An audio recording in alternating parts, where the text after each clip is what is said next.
భారత అంతరిక్ష పితామహుడు అని ఎవరిని పిలుస్తారు? Doctor Vikram Sarabhai.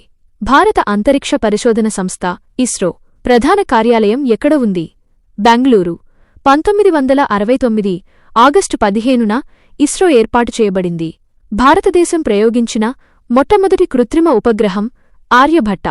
1975 April 19న Soviet union సహాయంతో ప్రయోగించారు. స్వదేశీ రాకెట్ ద్వారా కక్షలో ప్రవేశపెట్టబడిన మొదటి భారతీయ ఉపగ్రహం Rohini satellite 1. Satellite launch vehicle 3 ద్వారా 1980లో ప్రయోగించారు. అంతరిక్షంలోకి అడుగుపెట్టిన మొట్టమొదటి భారతీయ వ్యోమగామి రాకేష్ శర్మ. 1984లో సోయుజ్ T-11 అంతరిక్ష నౌక ద్వారా వెళ్లారు.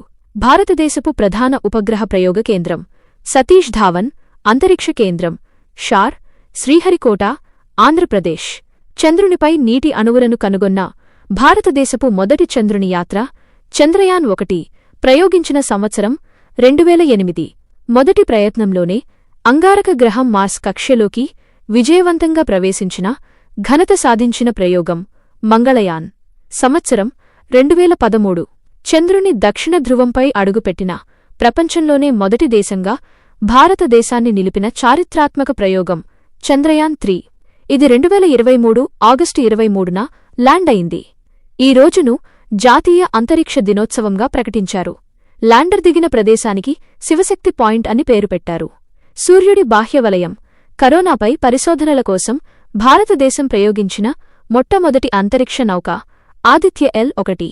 దీనిని 2023లో ప్రయోగించారు.